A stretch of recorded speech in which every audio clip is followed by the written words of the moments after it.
So, just to give you a little update on what the car looks like now, the front bumper is now completely missing. It's not really missing, but it's gone. It's detached from the car. One light looks like still works. Everything, for the most part, on this car looks fine. Getting it. Yes, hello. The left front light looks like it's broken. It's broken off, but I'm actually really surprised that this car is still drivable. Come to the back, the right rear cover light is missing. I probably should have gotten it though, so maybe I should probably go back and get it. And then also, to cap it off, so I think the cover, the little shell, inner shell for the side mirrors is also gone as well. So they're both back at the little ditch, so I probably have to go back and get the stuff. But for the most part, this car is still drivable, surprisingly.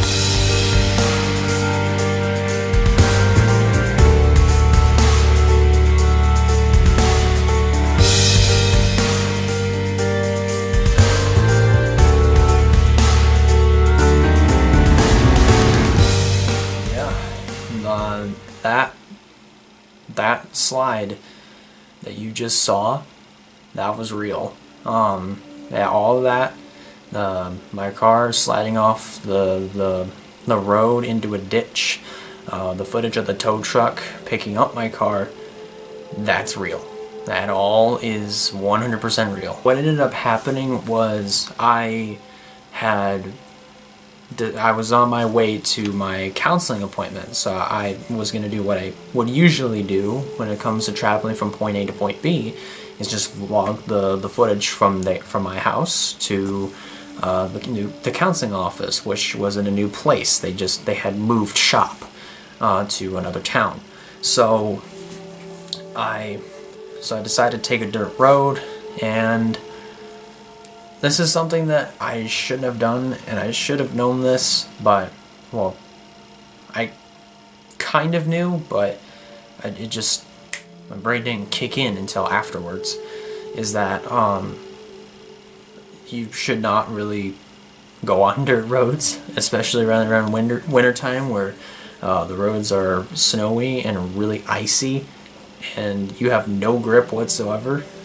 So I'm going at least close to about 30 miles an hour going down the road, and then on the dirt road that I go to, that I would sometimes go down if I were to go to my old church, you would know, I think, from watching some clips of me actually going down that road, there's a curve that goes downhill. It's the first curve, that a first left-hander, and I was about to go into that turn, so I brake, and the brakes lock up, and I have no grip whatsoever.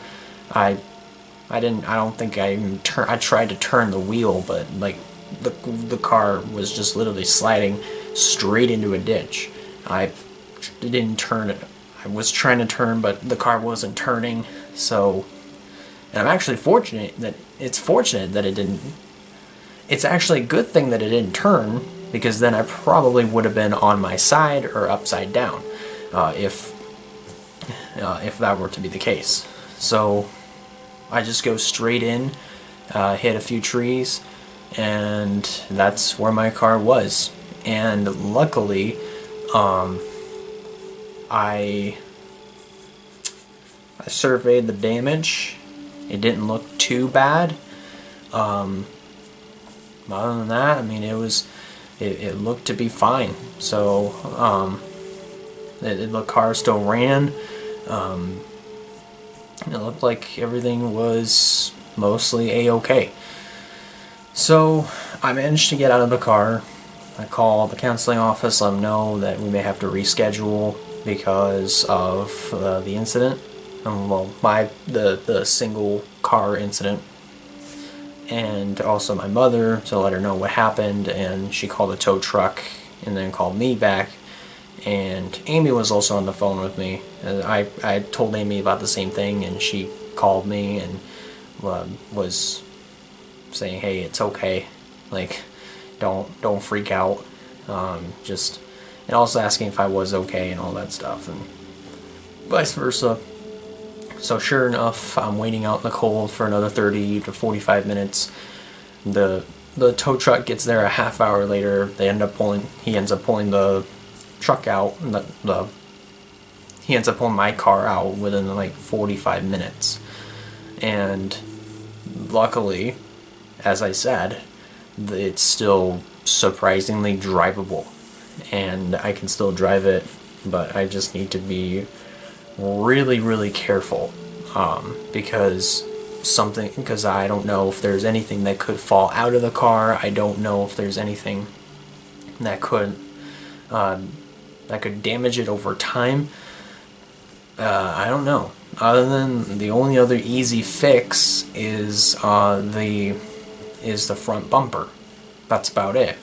I'm not sure about lights. I'm not sure about anything mechanical about the car. Maybe about probably the frame on the front could be a little bit damaged, so the front bumper could just be a little off. So we'll just have to figure that out. I mean, figure things out as we go. I'm very thankful that the wreck was not as bad. Well, not worse, because it could have been a whole lot worse. Because if you had noticed, just before I go into the ditch, there's a telephone pole just at the right, and I missed it. I'm thankful that I did, because had I hit it, it would have been so much worse. So much more damage to my car. Some people in my area would have no power. So I'm very thankful that my car's fine for the most part, and I'm fine for the most part. So I just obviously have to be more careful and avoid dirt roads. Just until springtime comes around, or at least it gets to the point where it actually is safe to go on dirt roads again, which is probably going to be in a couple months, or it just depends on what the weather's going to turn out to be like in the next few weeks. I have no clue.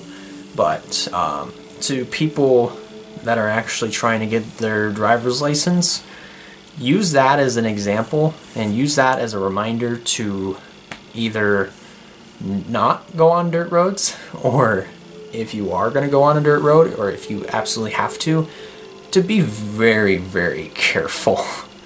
Especially if your dirt road has a bunch of hills, winds, and curves.